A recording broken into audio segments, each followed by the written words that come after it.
the basic idea, the fundamental idea is that the film as a work of art expresses something about human existence, and if it is honest, then its expression of human existence will also indicate something, propose something, examine something about human transcendence, about the human being's thrust, movement towards God. Now, in the case of a film about Jesus, we're talking about the incarnation of God, but in those other films, we're talking about the human experience of human transcendence towards the divine.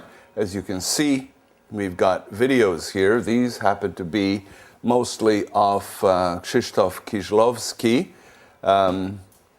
And our interest here is how Kieślowski uses film to express moral issues, to talk about moral issues, to examine moral issues. Who is man? Who is the human being?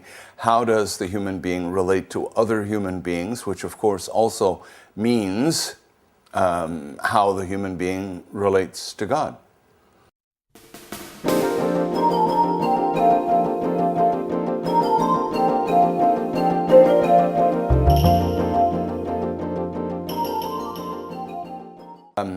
One of the particular angles that I use to examine these films of human experience of God is the extra-diegetical. Marshall McLuhan, the Canadian philosopher of media, said the medium is the message. And one of the things I do in my courses is to go beyond the mere content of a film. Certainly the content of a film is important, but the style of the film is also important, how the director organizes that content to express something. I propose, for example, that it's possible to have a film about Jesus which is not at all a religious film because of the style in which it is made. And I would also propose that we can have a film made about purely secular realities, purely secular experience, which because of its style, I'm thinking of the films of Bresson, film because of its style, through technical things, through formal choices of the director, becomes a religious film. So in a certain sense, I would maintain there is even a theological style or a religious style to making films.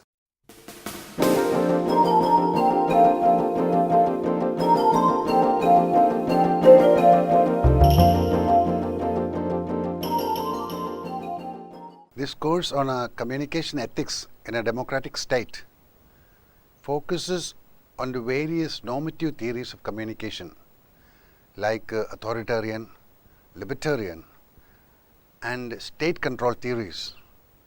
And later it suggests that these theories are not sufficient if a fuller practice of the media is required. The newer theories suggested are social responsibility theory, public service theory and communitarian theory. The practice of these help to promote a better service in society through the media. The real problem is the practice of ethics is difficult.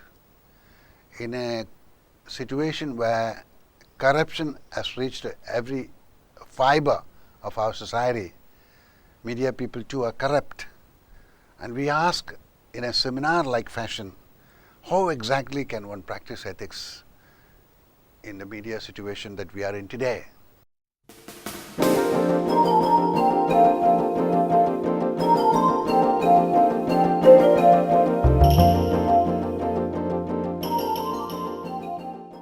This course, titled Research into Development Communication, focuses on two aspects.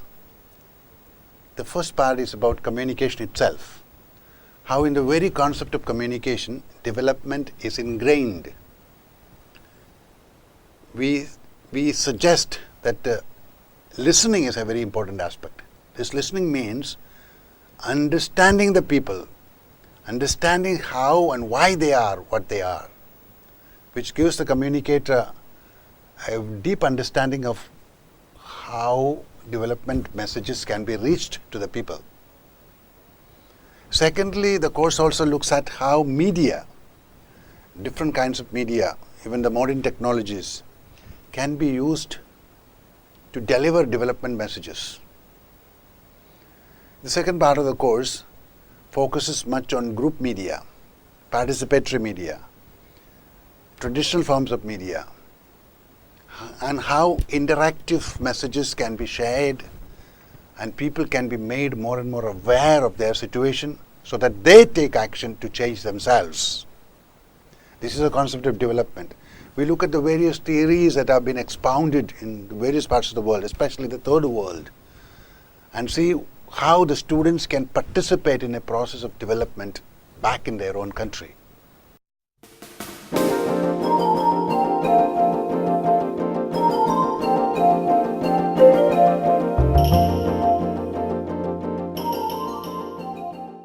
Ideologia, egemonia, cultura di massa sono i termini fondamentali dei culturalisti che sono cari ai cultural studies fin dalla fine degli anni 50, tra la fine degli anni 50 e gli anni 60.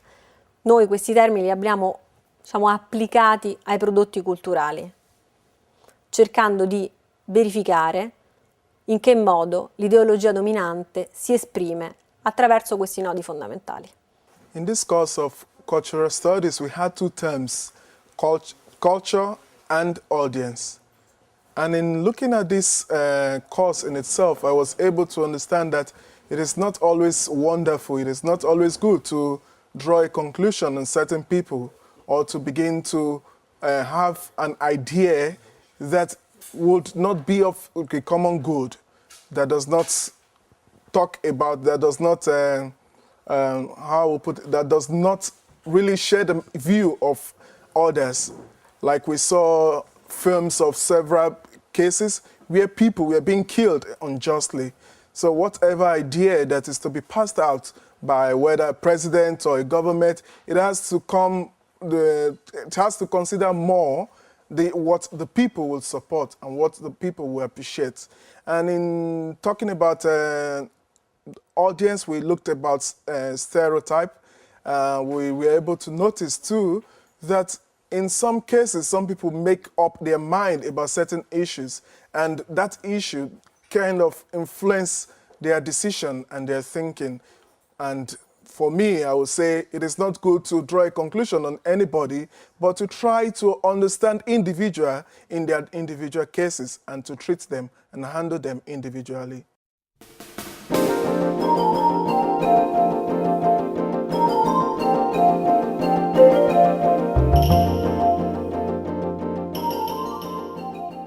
So there are two dimensions to the course.